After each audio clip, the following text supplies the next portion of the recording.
오늘은 동방 박사들의 경배라는 제목을 가지고 같이 말씀을 나눠보도록 하겠습니다. 사랑하는 성도 여러분, 이제 크리스마스가 가까워졌습니다. 참 크리스마스 때 우리가 가장 많이 연극을 하는 것이 동방 박사들이죠. 그리고 헤롯 대왕이 나오고 마리아와 요셉이 나와서 이렇게 연극을 하는 걸 우리가 많이 보았습니다. 그래도 나는 참 어렸을 때 이런 연극을 많이 보면서 항상 궁금한 게 있었습니다. 동방에서 박사들이 왔다는데 그 박사가 누굴까? 동방 박사가 세 사람이잖아요. 그 박사의 그 옷을 입고 왕관을 그 박사의 그 모습, 그 베레모를 다 쓰고 이렇게 나타나는 그 박사들이 누굴까? 오늘 그 박사들에 대해서 한번 오늘 같이 은혜를 나눠보고자 하는 것입니다. 근데 그 박사들이 별을 보고 찾아왔다는 것입니다. 그러니까 이 박사들은 별들을 보면서 어떠한 징조를 발견하게 된 것이죠. 근데 그 별이 바로 아기 예수님의 별이었다는 것입니다. 이 아기 예수님을 쫙 이렇게 보여주는, 또 아기 예수님께로 인도하는 별이었다는 것입니다.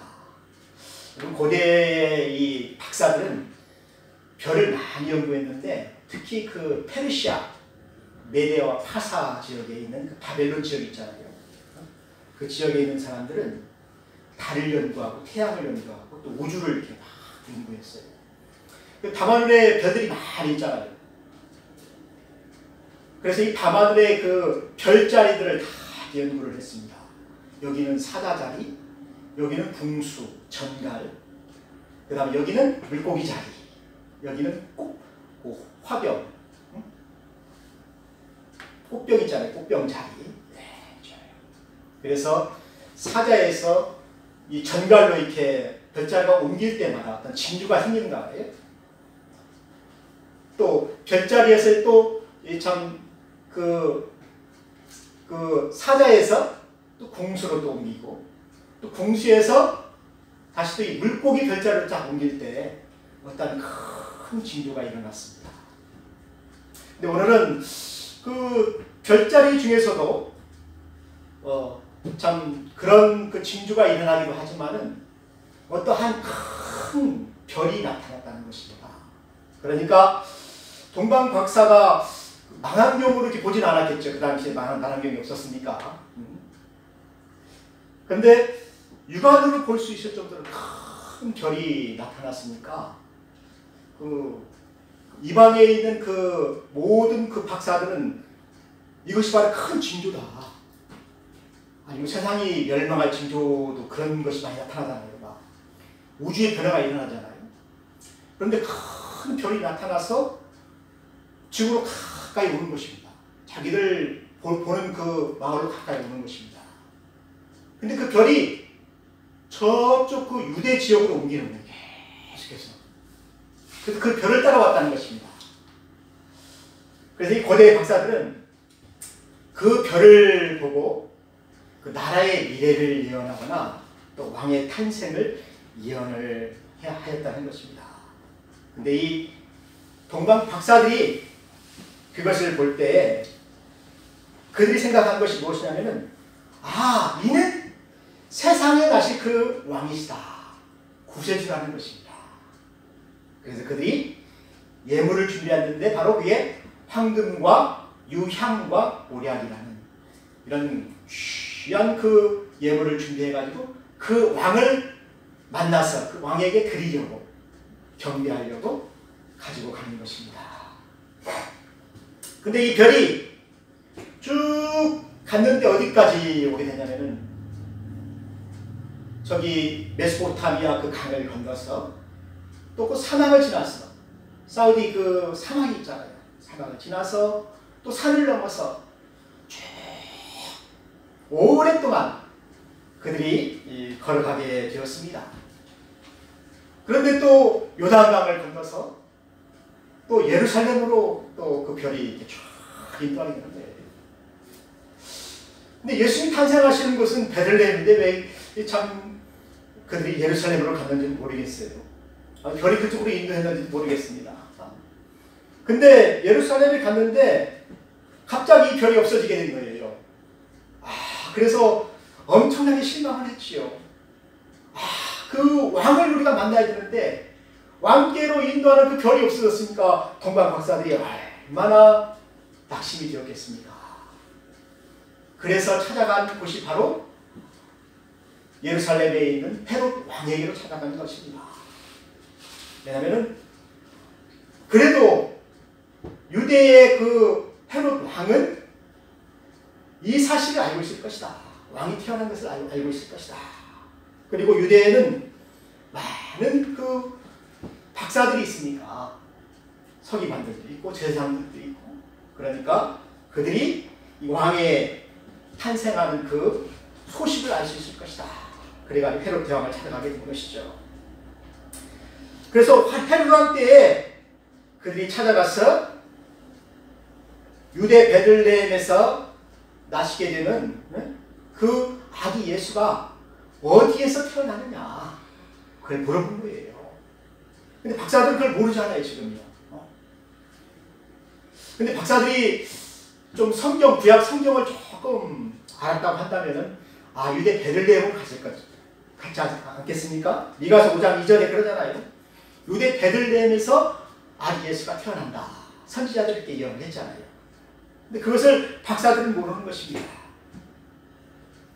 그래서 참 많은 신학자들이, 이 동방 박사들은 성경을 잘 모르고 별만 보고 이렇게 따라왔다, 그런 설도 있고, 또 어떤 학자들은 이 동방의 박사들은 다니엘 시대 때, 다니엘이 있었던 그 시대에 그런 일이 있었잖아요. 다니엘이 그 하나님께만 절하고 우상의 제물을 먹지 않냐, 우상에 절하지도 않냐, 예루살렘을 향하여 하루에 3번씩 기도하고, 그럴 때 다니엘을 쪼개려고, 죽이려고 막 그들을 풀물불에 넣었잖아요. 7배나 뜨겁게 풀물불에 넣었는데, 다니엘과 그 세 친구들 들어갔는데 거기에 또 누가 있습니까? 하나님이 함께 계십니다. 주님이 함께 계십니다.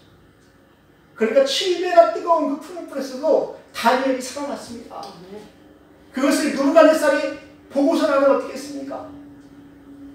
다니엘의 하나님은 다니엘을 구원하시는 하나님이시다. 다니엘의 하나님은 참으로 우리를 구원하시는 하나님이시다. 그러면서 다니엘의 하나님을 함부로 말하는 사람은 내가 그를 쪼개서 거름더미에 버리게 될 것이다. 조서를 써가지고 그 느부갓네살이 다스리는 그 바벨론 모든 왕국에 다 보내게 된 거예요. 그래서 다니엘 시대에 하나님이 바로 구원자이시고, 또 하나님이 그들의 신이신 것을 모든 조서를 통해서 다 공포하게 된 것입니다. 그러니 이 참 다니엘 통하여서 여호와 하나님 참 신이시다. 그러니까 구약에 있는 모든 성경을 통하여서 참 말하는 것이 무엇입니까? 이 세상을 구원할 메시아가 세상에 오실 것이다. 그래서 이 이방에 있는 모든 나라들은 그 메시아가 오시면 우리를 다스려 주실 것이다. 이것이 바로 유대인에게 뿐만 아니고 이방의 모든 나라들 그 메시아가 와서 다스릴 것이다. 그런 그 예언을 믿고 있었다는 것입니다. 사랑하는 성도 여러분, 우리가 참 지난주에도 그런 말씀을 보았잖아요. 이 메시아는 참 온 세상을 다스릴 메시아인데, 그가 아브라함과 다윗의 후손을 통하여서 나오시잖아요. 그래서 이 참 그가 오셔서 온 나라를 다스릴 때 모든 이방인들이 다 나와서 그에게 경배할 것이다. 그런 말씀이 있지 않습니까? 여러분, 이사야서 9장 6절과 7절에 보니까 이는 한 아이가 우리에게서 낳고 한 아들을 우리에게 주신 바 되었는데 그 어깨에는 정사를 메었고 그 이름은 기노자라 모사라 전능하신 하나님이라 영존하시는 아버지라 평강의 왕이라 할 것입니다. 그래서 이방의 박사들이 그 아기 예수님을 찾아오신 것입니다. 여러분 예레미야 23장에도 그런 말씀이 나와요. 보라 때가 이르르니 내가 다윗에게 한 의로운 가지를 일으킬 것이다. 그가 왕이 되어 지혜롭게 행사하려고 뜬 이방인들을 자기 앞에 이렇게 인도하게 될 것이다. 그리고 그들이 여호와를 경외하여 여호와께 은총을 받게 될 것이다. 그런 말씀이 있잖아요. 그래서 이방인들도 이제 그 메시아를 영접하게 되는 그 날이 있다는 것입니다. 그런데 예수님이 탄생했을 때 처음으로 그 아기 예수님께 찾아가서 경비한 사람들이 동방 박사들이라는 것입니다. 먼 동쪽에서 왔어요. 그들이 물어서 예루살렘까지 왔는데 갑자기 별이 없어진 것입니다. 그래서 헤롯 왕을 찾아서 물어봤는데 헤롯 왕이 참 그 사실을 잘 몰라요. 참 헤롯 왕도 성경을 잘 안 읽었는가 봐요. 왕인데도 그 성경을 모르고 있습니다 지금. 근데 헤롯 왕은 원래 유대인이 아닙니다. 에돔의 자녀, 에돔. 이삭이 낳은 아들 중에 에돔이 있잖아요. 에서가 있잖아요. 그 에돔의 자녀들입니다. 그래서 이돔의 사람이기 때문에 이 사람이 성경을 잘 모르는 것 같아요. 그러니까 왕이 모르니까 제사장과 서기관들을 모아서 그리스도가 어디에서 나느냐고 구약 성경에 쓰여 있느냐, 너희들 성경이 어디에 쓰여 있느냐 그렇게 물었습니다. 그때 서기관들이 뭐라고 대답합니까? 서기관들 성경을 잘 알죠. 미가서 5장 2절에 유대 베들레헴입니다. 베들레헴에서 그리스도가 나시게 될 것입니다. 그러면서 유대 땅 베들레헴아 너는 유대 고을 중에 가장 작지 아니하도다. 내게서 한 다스리는 자가 나와서 내 백성 이스라엘의 목자가 되리라 하였습니다. 베들레헴에서 나타나는 것입니다. 여러분 성경은 메시아에 대해서 예언을 하고 있어요. 창세기에서는 유다의 그 지파에서 유다의 자손을 통해서 유대인에게서 메시아가 나오고 또 민수기 24장에서는 한 편이 야곱에게서 나온다. 이스라엘에게서 나온다는 것이죠. 그리고 이스라엘에게서 일어나서 그들이 그 메시아가 이스라엘을 다스릴 것이다. 그리고 아브라함과 다윗의 자손을 통해서 나와서 그가 이스라엘에 오실 것이다. 근데 미가 이 선지자는 어디에서 태어나는지까지 대거 기록하고 있습니다. 유대 베들레헴에서 태어난다는 것입니다. 사랑하는 성도 여러분, 베들레헴은 어떤 곳입니까? 예루살렘에서 한 12km 정도 떨어져 있는 남쪽에 있죠. 베들레헴이. 이 베들레헴은 아주 그 경건한 사람들이 사는 동네였던 것 같아요. 여러분 우리가 그 룻기에서도 보게 되면은 보아스의 고향이 바로 여기잖아요. 보아스의 고향이 바로 이 베들레헴이잖아요.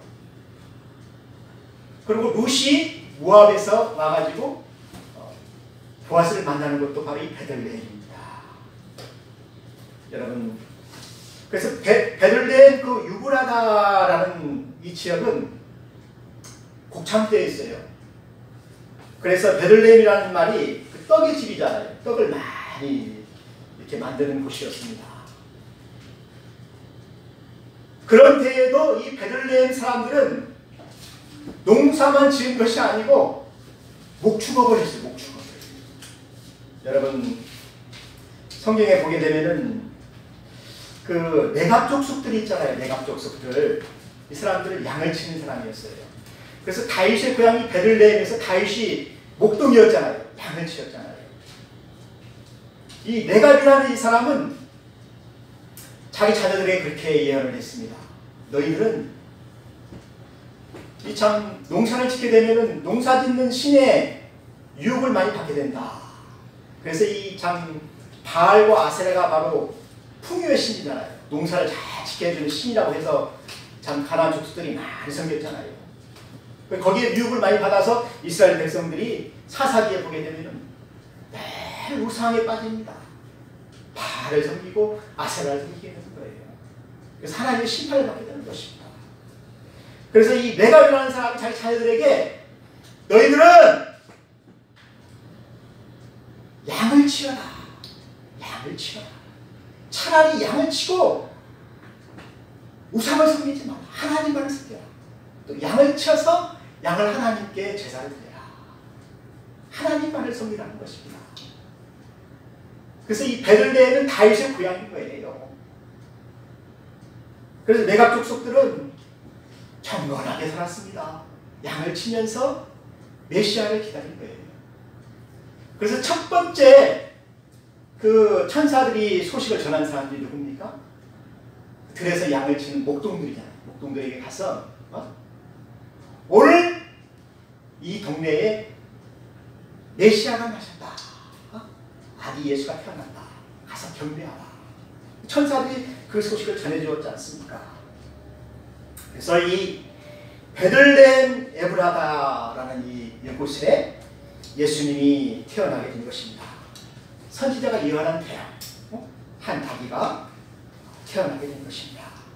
이 아기는 또 이사야 선지자가 예언하기를 한 아기가 우리에게서 낳고 한 아들을 우리에게 주신 바 되었는데 그 어깨에는 정사를 메었다. 하나님의 사명을 메었다. 우리의 죄를 위하여서 십자가를 지시고 돌아가시는 그 사명이 있죠. 정사를 메는 거예요. 역사를 낸 거예요. 근데 그 이름은 기묘자라, 또 모사라, 전능하신 하나님이라, 또 영존하시는 아버지고 평강의 왕이라 할 것입니다. 그 아이가 태어나게 된 것입니다. 그래서 그분은 근본은 상고의 태초에이라, 영원 전부터 계신 하나님이시라는 것입니다. 근데 그분이 성령으로 말미암아 한 아기로 우리에게 오신 것입니다. 사랑하는 성도 여러분, 왜 성경은 이 동방 박사들이 경배한 이 사건을 우리에게 자세히 기록하고 있습니까? 여러분, 이 예수님으로 말미암아서 이제 이방의 시대가 열리게 되기 때문에 그런 것입니다. 이방의 구원의 시대가 열리기 때문에 이방인들이 먼저 와서 경배하는 거예요. 감사하니까. 우리를 다스려줄 왕이 오셨으니까 이제 우리가 그 왕을 경배하고 섬기겠습니다 하고 인사를 드리는 것입니다. 그리고 유대인들은 어떻습니까? 그 사실을 알면서도 경배하지 못하시죠. 하나님께서 먼저 이방인들에게 경배하게 하셨습니다. 그리고 유대인들은 경배하지 못함으로 말미암아 시기하게 하셨어요. 자기들이 먼저 가서 경배를 해야 되는데 이방인들이 먼저 가서 경배를 했잖아요. 여러분, 여기 보면은 제사장과 왕과 서기관들은 그 사실을 다 알면서도 헤롯 왕은 그 아기 예수가 자기 왕위를 빼앗을까 봐서 그 아기 얘기를 죽이려고 그랬고, 또 제사장과 서기관들은 또 성전에 있으니까 성전을 빼앗길까 봐서 자기 기득권을 다 빼앗길까 봐서 아기 예수님이 자기들이 왕이 되는 것을 싫어했다는 것입니다. 그래서 가서 경배하지 아니하였다는 것입니다.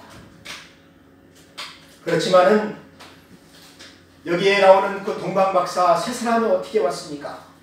먼 곳에서 그 별을 인도함을 따라서 물을 건너고 산을 넘고 강을 건너서 먼 길을 왔잖아요.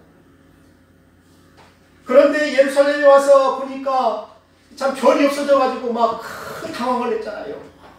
그런데 성경의 예언된 대로 베들레헴에 가보니까 그 별이 베들레헴에 와 있는 것입니다.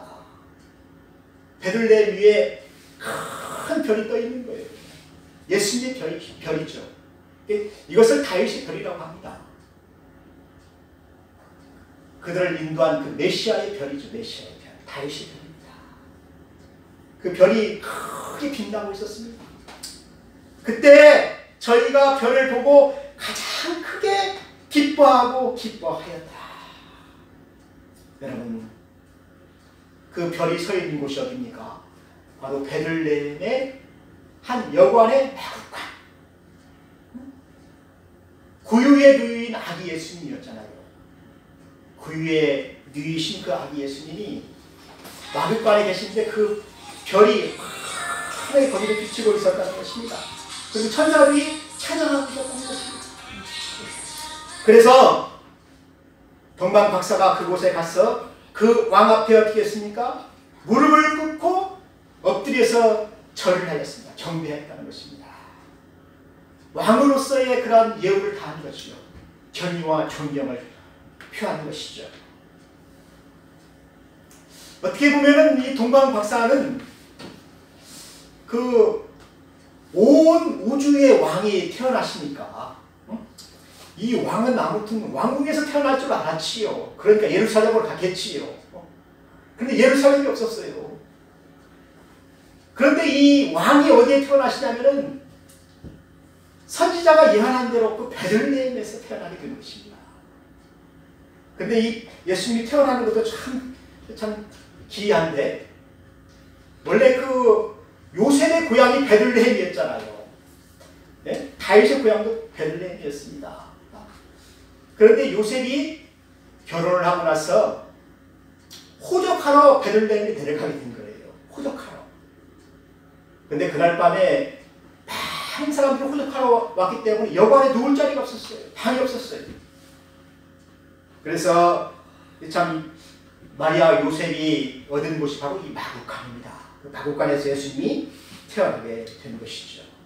근데 동방 박사가 그걸 보고 깜짝 놀란 것입니다. 아, 세상을 구원할 메시아가 어떻게 마구간에서 태어납니까? 그것도 나의 구유의 누이십니까?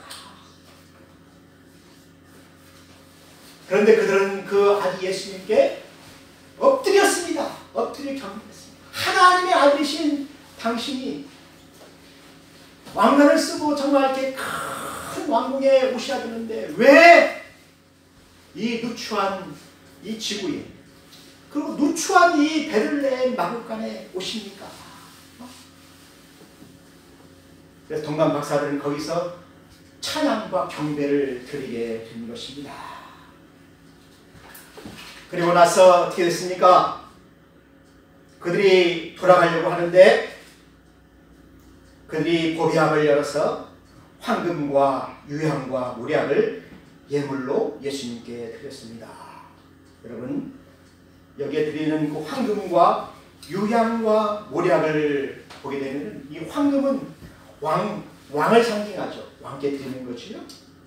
그 유향은 제사를 드릴 때 사용하는 것입니다. 제사장이 쓰는 그 향품이에요. 그리고 모략은 사람이 죽었을 때, 장례를 지낼 때 모략을 많이 쓰죠. 그래서 이것이 바로 그 예수님의 일생을 참 대표하는 것이다. 예수님은 유대인의 왕이었지만은 또 우리의 제사장이었죠.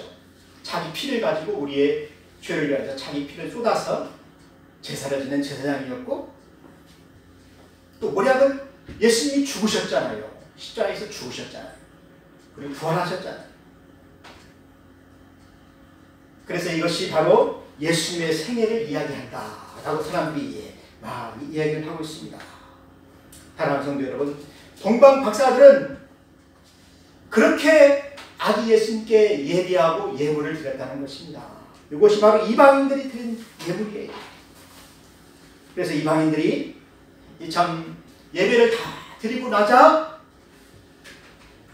천사가 요셉에게 뭐라고 얘기하냐면은, 너희들은 이제 헤롯이 아기를 찾아서 죽이려고 하니까 애굽으로 피한다.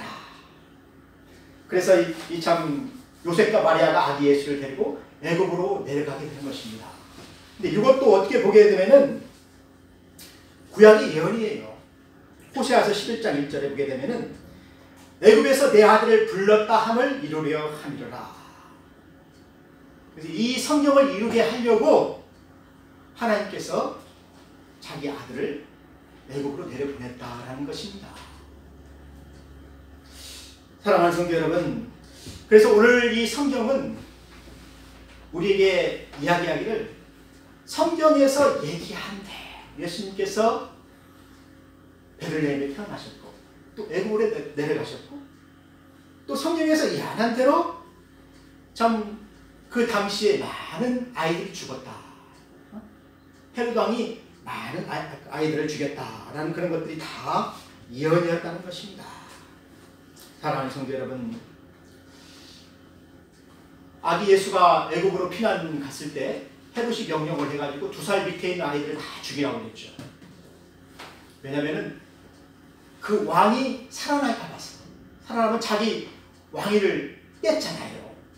그러니까 그것이 두려워서 헤롯 왕이 2살 아래에 있는 아이들을 죽이라고 했습니다.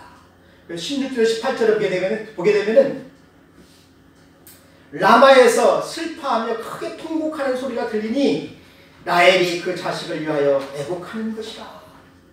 여러분, 라헬이 베냐민을 낳다가 죽은 곳이 바로 이 베들레헴입니다. 베들레헴까지 와서 라헬이 베냐민을 낳다가 죽었어요.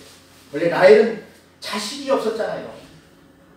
요셉은 먼저 낳았지만은 베냐민을 하나 더 낳으려고 했는데 베냐민을 낳다가 거기서 죽었어요. 그런데 이 베들레헴 이 고향에 2살 밑에 있는 아이들을 다 죽였으니까 자식을 죽은 그 부모들이 얼마나 통곡을 많이 했겠습니까? 많이 울었겠죠. 그래서 이 예언이 또 이루어졌다는 거예요. 라헬이 베들레헴에서 자기 자식을 위하여 애통하는 것처럼 베들레헴인 많은 사람들이 애통하였다라는 그 예언이 또 이루어졌다는 것입니다. 그리고 19절하고 또 23절에 보게 되면은 또 요셉이 주의 사자가 또 현몽하여 요셉에게 이르니 너는 내 모친을 주의 모친을 데리고 이스라엘 땅으로 가라. 그래서 참 요셉이 아내를 데리고 예수님과 함께 이스라엘 땅으로 다시 돌아오게 되죠. 돌아오는데 어디에 살게 됩니까? 나사렛이라는 동네에 살게 되죠. 이것도 예언이라는 것입니다. 여러분, 나사렛이라는 이 동네는 멸시를 받았다라는 그런 성경 구절이 있죠. 여러분, 이사야서 49장에 보게 되면 사람에게 멸시를 당하는 자, 백성에게 미움을 받는 자, 너를 보고 열왕이 일어서며 방백들이 경배하리라. 그런 말이 나옵니다. 그런데 이 나사렛이라는 이 히브리어 이 단어는 그 네지르라는 그 어원에서 출발을 했어요. 이것이 바로 나시림이죠. 받쳐진 자입니다. 하나님께 구별된 자입니다. 그런데 이것이 또 가지라는 뜻도 있습니다. 가지, 네체르라는 뜻입니다. 네지르하고 네체르하고 비슷하잖아요. 이 가지라는 것은 어린 싹이라는 것입니다. 그래서 이사야서 11장 1절에 보게 되면은 이새의 뿌리에서 한 가지가 어린 가지가 나와서 자랄 것이다. 그래서 이 나사렛이라는 이 어원이 가지가 자라는 곳이 바로 이 나사렛 동네에 있다는 것입니다. 나사렛이라는 것이요. 그래서 예수님은 나사렛에서 자랐어요. 30년 동안 자랐어요. 그리고 목수일을 하셨고 거기서 낮아지셨고 우리처럼 노동을 하셨어요. 그리고 때가 되자 이제 하나님의 아들로서 일을 하게 되신 것입니다. 그리고 요셉의 가정도 보게 되면은 참 가난했어요. 요셉이 제사를 드리는 것을 보게 되면은 비둘기로 제물을 드려요. 비둘기로. 이게 가난했다는 것이죠. 양을 드리지 못하는 가정이었으니까 참 가난했다는 것이죠. 그리고 참 예수님은 평생 동안 사시면서도 멀을 곳이 없었어요. 집이 없었다는 것입니다. 그리고 나귀도 없었잖아요. 예루살렘 올라갈 때 나귀도 없었잖아요. 나귀 새끼를 빌려서 이렇게 탔지 않았습니까? 그런데 그런 예수님이 이제는 어떻게 합니까? 온 세상에 경배를 받는 것입니다. 온 세상의 왕 중에 왕으로 그가 참 높임을 받게 되는 것입니다. 사랑하는 성도 여러분, 오늘 저는 이 동방 박사를 보면서 이 동방 박사가 참 태어날 때까지 참 성경은 모든 참 부분에서 이 하나님의 아들 예수를 예언하고 있는데 예언한 대로 베들레헴에서 나셨고 또 예언한 대로 그가 애굽으로 피신을 가게 됐고 또 예언된 대로 헤롯이 와서 유아 살해를 해가지고 나라에서 슬프게 오는 그런 울음소리가 들렸고 또 예언한 대로 예수님이 다시 어떻게 됩니까? 애굽에서 불러가지고 나사렛에서 자라게 되었다. 성경을 그대로 다 읽게 됩니다. 그 메시아를 찾아서 동방의 이방의 박사들이 먼저 메시아에게 와서 엎드려 절하였다는 것입니다. 그들은 많은 시간을 걸어왔습니다. 그리고 아기 예수를 발견하고 너무너무나 기뻐했습니다. 비록 그 아기 예수가 초라한 나뭇가지에서 굴리에 누워있지만 이분이 온 세상을 다스릴 만왕의 왕이시다. 보배함을 열어서 황금과 유향과 모략을 그에게 예물로 드렸다는 것입니다. 사랑하는 성도 여러분, 하나님을 섬긴다고 하는 제사장과 참 서기관들은 그곳에 가지 못하였지만 그 당시에 그 마을에 양을 지키는 목동들은 가서 그 소식을 듣고 가서 그들을 경배하였다는 것입니다. 그리고 먼 이방에 버림받은 그 많은 그 이방의 족속들이 어떻게 됩니까? 이제 구세주를 찾아와서 경배하는 일이 시작이 되었다는 것입니다. 그래서 미가서 4장 1절에 보게 되면은 끝날에 이르러는 여호와의 전의 산이 산들의 꼭대기에 굳게 서며 작은 산들 위에 뛰어나고 민족들이 그리로 몰려갈 것이다. 그래서 끝날은 예수님의 초림이죠. 예수님이 오시면은 땅의 모든 족속들이 이제 예수님으로 말미암아 모이게 될 것이다. 그래서 시온산, 여호와의 전이 시온산에 있잖아요. 시온산 꼭대기에 많은 작은 산들이 있고 거기에 민족들이 모이게 될 것이다. 미가 4장 2절에는 많은 이방 사람들이 가며 이르기를 오라 우리가 여호와의 산에 올라가서 야곱의 하나님의 전에 이르자. 그가 그의 돌을 가지고 우리에게 가르치실 것이다. 우리가 그의 길로 행하리라 하리니 이는 율법이 시온에서 나올 것이요 여호와의 말씀이 예루살렘으로부터 나올 것이다. 그래서 이제 예수님으로 말미암아 모든 이방 족속들도